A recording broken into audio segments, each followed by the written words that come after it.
Hi guys, welcome to Unfiltered Opinion, an initiative by Unacademy.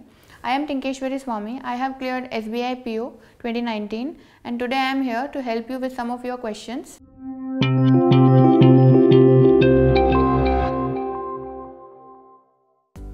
So first question I have got is how many times can I give bank PO exam? I am not very sure about it. I think there is no limit about for this and there is some age limit. So I am not very sure about this. Okay. Next question, what are the things about bank PO exam that most people don't know? Most people don't know is how to prepare, what is the strategy.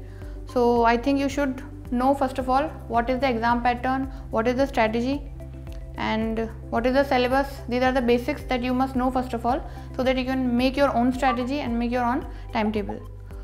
Top 3 tips for quants. Okay, top 3 tips are, first of all, go through the basics. You must know the basics. Second, practice as many questions as you can. Third, there should be no separation in prelims and mains questions. You should start with basic and then go for high level questions. So these will be my 3 tips for quants. Next, top 3 tips for reasoning. Again, same thing for reasoning also. It's a trial and error method because in reasoning when you solve puzzles you need to know the trick that works for you. So 3 tips are, first of all, go through all the tricks which works for you, just stick to it. Second is practice as many questions as you can, and third is again practice all the questions whichever comes in front of you, whether be it prelims or mains. 3 tips for English. Read as much as you can. It's good for reading and go through all the grammar rules. If you have any book or if you are preparing for any coaching or anything, just read all the rules and read as much as you can. Give mocks, prepare for comprehension from the starting only because it will help you in mains also.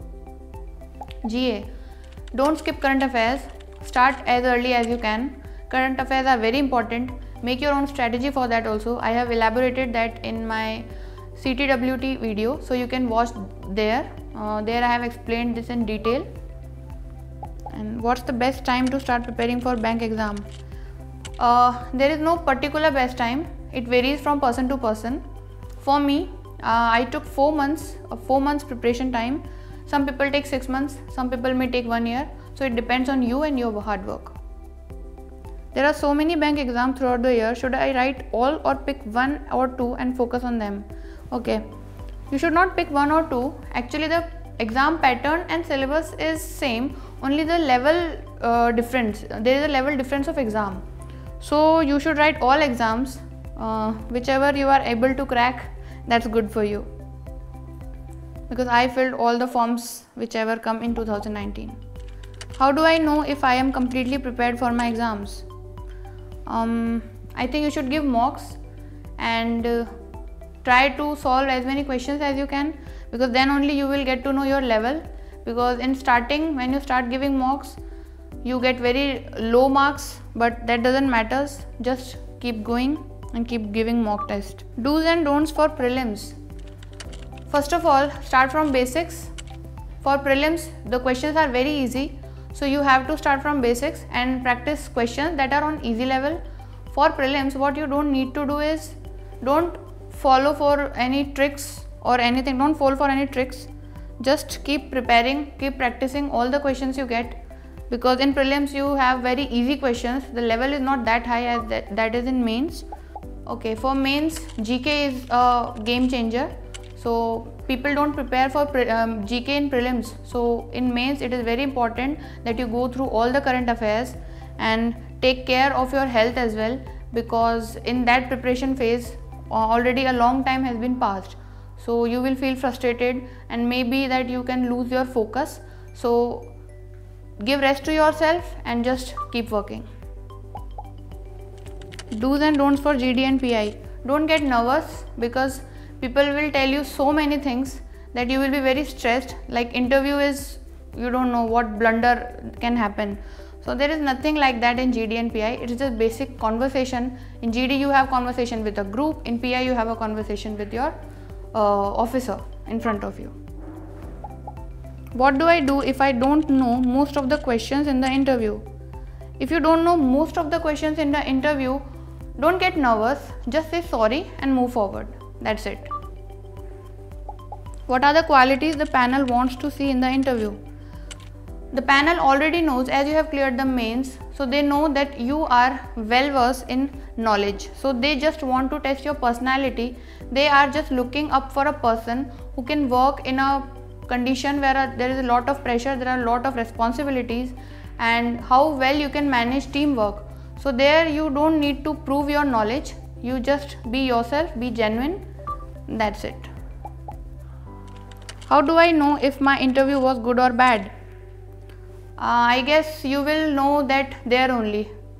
Just after giving the interview you will realize it was good or bad.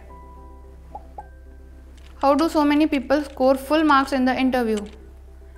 I don't know the actual answer for this question, but I think that's just because the questions they get are which they already know and they were just calm and gave answers, that's it.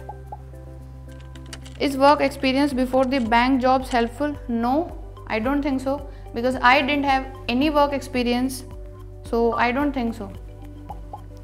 Should I start my preparation from very basic or directly start with banking exam centered resources? Yes, you should start with basic, because if your basic is not clear, you will not be able to crack the exam. So you need to first of all start preparing from the basic, clear your concepts, and then you can go for next level. How to make my basic like calculation strong? It's all about knowing the concept and practicing. First of all, grab all the concepts and then practice as many questions as you can. This will increase your speed and accuracy as well. How to avoid silly mistakes? Avoiding silly mistakes is a trial and error process. You should give mock tests, because in mock test you will commit so many mistakes and you will learn from them that what I have to do in the exam and what I don't have to. So I think you should give as many mock tests as you could. So these were all the questions that I got from you people. If you have any questions, then you can comment that down below. For more such videos, do subscribe to this channel. Thank you so much.